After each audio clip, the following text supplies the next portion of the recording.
Hi, I am Anuradha Malik. नमस्ते दोस्तों, मैं हूँ retired defence officer, founder root and rise with Anuradha, and I am your holistic parenting, prenatal and postnatal wisdom coach and a cultural catalyst and a culture generation mentor। लेकिन आज मैं आपके सामने किसी टीचर, डॉक्टर या काउंसलर के रूप में नहीं आई हूँ। मैं आज आप सभी माता पिताओं से दिल की बात करने आई हूँ, हर वो बात जो हम सब अपने अंदर महसूस करते हैं। प्यार जब भूल जाता है सुनना। मैं एक इंसान के रूप में आपके सामने आई हूँ जो समझती है कि माता पिता होना कितना मुश्किल काम है। हम सब चाहते हैं कि हमारे बच्चे एक अच्छे इंसान बने, एक बेहतर इंसान बने, एक अच्छे चरित्रवान, नैतिक, प्रज्ञावान, तेजस्वी, ओजस्वी इंसान बने। लेकिन कभी कभी हमारी चाहत और हमारा तरीका दोनों ही उल्टे नतीजे दे देते हैं। तो आज हम बात करेंगे सबसे सेंसिटिव टॉपिक की, जिसका नाम है टॉक्सिक पेरेंटिंग। एक ऐसी पेरेंटिंग जो दिखने में तो ठीक लगती है एक्चुअली, लेकिन अंदर ही अंदर बच्चों को वो चोट पहुंचाती है। टॉक्सिक का वर्बेटम मतलब क्या है? टॉक्सिक का वर्बेटम मतलब है जहर पहुंचाने वाला, जहरीला असर करने वाला। और टॉक्सिक पेरेंटिंग ये किसे कहते हैं? टॉक्सिक पेरेंटिंग का मतलब है ऐसी पेरेंटिंग जिसमें बच्चे को नुकसान पहुंचता हो, जिसमें बच्चे को तकलीफ होती हो, उसे दर्द होता हो। कैसी होती है टॉक्सिक पेरेंटिंग? टॉक्सिक पेरेंटिंग वो पेरेंटिंग होती है जिसमें हम बच्चों को सुनने से पहले ही डांट देते हैं। हम हर बात में उसका कभी किसी स्टैंडर्ड से, कभी किसी दूसरे बच्चे से, कभी किसी कैरेक्टर से, कभी मॉरल्स से उसकी तुलना करते रहते हैं और उसको बार बार जताते हैं कि he has not yet reached there and he doesn't come up to that standard। बच्चे के इमोशंस को हम नखरा बोलकर इग्नोर करते रहते हैं कि ये तो बस नखरे ही मारता रहता है, बस टेम्पर टेंट्रम्स ही शो करता रहता है। सिर्फ मार्क्स और नाम की ही हम चिंता करते रहते हैं। क्लास में फर्स्ट ग्रेड आया कि नहीं, क्लास में सेकंड आया कि नहीं, या फिर मेडल्स लाया क्या, कोई रिकॉग्निशन पे पहुंचा क्या। बस हम यही एक चीज़ों की हम चिंता करते रहते हैं। ये प्यार जब सिर्फ कंट्रोल बन के रह जाता है और ये सब जैसे जैसे बढ़ता है, बच्चा चुप होने लगता है। बच्चा धीरे धीरे आप खुद महसूस करेंगे कि वो अब आपसे कम बातें करने लगा है। वो मे बी जब भी आपके सामने बैठा होता है वो शांत रहता है, या फिर ऑन द अदर साइड गुस्सा करने लगता है, या अपना आत्मविश्वास वो खो देता है। और सबसे दर्दनाक बात पता है क्या है दोस्तों? उसे लगने लगता है कि मुझ में ही शायद कोई कमी है। लेकिन माँ बाप ये सब जानबूझकर नहीं करते। आप थके हुए होते हो, आपके ऊपर प्रेशर होता है, पैसे का, समाज का, रिश्तेदारों का, स्कूल का, और कभी कभी आप खुद भी तो उसी ट्रीटमेंट से गुजरे हो। आपके साथ भी तो ऐसा ही कुछ हुआ है ना। आपके पापा ने आपको डांटा, आप चुप रहे। आपकी माँ ने कभी आपसे नहीं पूछा बेटा कैसे महसूस कर रहे हो, तुम ठीक हो, कोई तकलीफ तो नहीं है। तो आपने सीखा इमोशंस दिखाना कमजोरी है। लेकिन अब सवाल ये है, क्या हम वही साइकिल अपने बच्चों के साथ दोहरा रहे हैं? चलिए कुछ कॉमन एग्जांपल्स देखते हैं। अपने दोस्त को देखो, शर्मा जी के बेटे को देखो।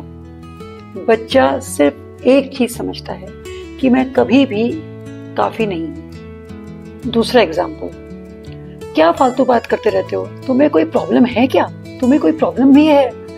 उसे लगता है मेरी फीलिंग्स ही गलत है। कभी कभी आप यहाँ तक कह देते हो तेरे जैसा बच्चा तो एक लायबिलिटी है, बस एक परेशानी है। आपने गुस्से में कहा, उसने उसे दिल पर ले लिया, थप्पड़ मारा, डांटा, कभी कभी डंडे से भी मारा, बेलन से भी मारा। बच्चे का सिर्फ शरीर नहीं, अंदर का भरोसा भी टूट जाता है। ये सब जब आप बार बार करते हैं तो सिर्फ पेरेंटिंग नहीं, इमोशनल डैमेज बन जाता है। बच्चे का दिमाग एक गीली मिट्टी जैसा है। आप उसे जिस तरह से ढालेंगे उसका वही रूप बनने वाला है।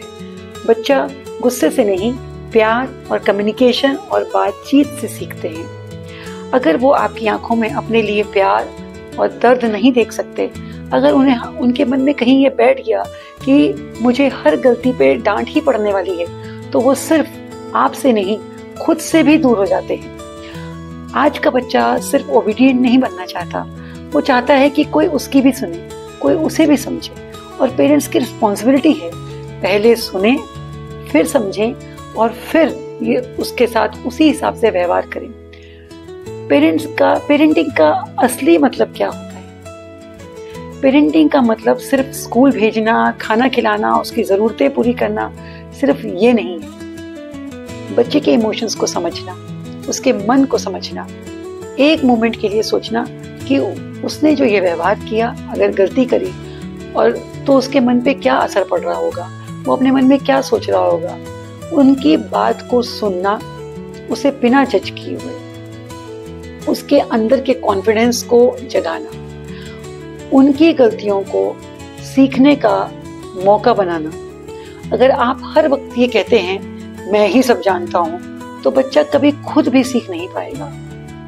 लेकिन अगर आप कहेंगे मैं हूं तुम्हारे साथ, तुम गलत भी हो जाओ तो भी चलेगा, कोशिश करते रहो। तो कहते हैं ना, कोशिश करने वालों की कभी हार नहीं होती। तो उसके मन में विश्वास भरने लगेगा, उसका आत्मविश्वास धीरे धीरे जागने लगेगा। पेरेंट्स सुधर नहीं सकते, ये गलत है। आप रोज थोड़ा थोड़ा अपने आप को बदल सकते हैं। There are few tips. गुस्से में शांत रहने की प्रैक्टिस करिए। एक बार कभी कभी बच्चे से भी पूछिए, क्या तुम ठीक हो? उनकी फीलिंग्स को नजरअंदाज मत करिए। कभी कभी उनसे माफी मांगने में संकोच भी मत करिए। बच्चे खुद कभी माफी नहीं मांगेंगे, मगर वो माँ बाप से सिर्फ एक प्यार भरे लफ्ज को सुनने की इंतजार में रहते हैं। तो दोस्तों, टॉक्सिक पेरेंटिंग एक बहुत सेंसिटिव शब्द है। ये नहीं कहना कि हम तो ऐसे ही हैं, बल्कि ये कहना है कि मैं बेहतर बनना चाहता हूँ अपने बच्चे के लिए। प्यार तभी असर करता है जब उसमें इज्जत हो, समय हो, कम्युनिकेशन हो। अगर आप चाहते हैं कि आपका बच्चा एक उत्कृष्ट इंसान बने, एक बेहतर इंसान बने, तो उसका दिल तोड़ के नहीं, उसका विश्वास जगा के, उसका आत्मविश्वास जगा के, उसका भरोसा जीत करके, उसके दिल में अपने जगह बना करके पेरेंटिंग कीजिए। मैं भी माँ हूँ, मुझसे भी गलतियां होती है, लेकिन मैं सीख रही हूँ हर दिन अपनी हर गलती से। आप भी सीखिए और एक नई जनरेशन बनाइए जो सिर्फ सक्सेसफुल नहीं है, इमोशनली भी स्ट्रांग है। अगर आपको लगा कि इस वीडियो ने आपके दिल को छुआ, आपके मन के किसी कोने के किसी तार को झंकृत कर दिया, तो बस एक छोटी सी शुरुआत कीजिए। आज ही अपने बच्चे से बिना गुस्सा किए बात कीजिए। एक बार, बस एक बार उसकी बात सिर्फ सुनने की कोशिश कीजिए। अगर कभी आपसे गलती हो गई, तो बस एक लाइन बोल दीजिए, that I love you and मैं भी सीख रहा हूँ, it was not my intention। बस इतना ही करना है आपको अपनी पेरेंटिंग को बदलने के लिए, और देख लीजिएगा सब बदल जाएगा।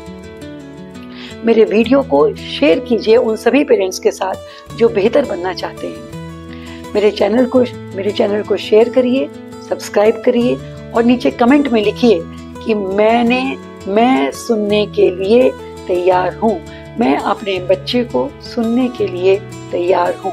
Because parenting isn't about perfection, it's about presence. नमस्कार और दिल से धन्यवाद।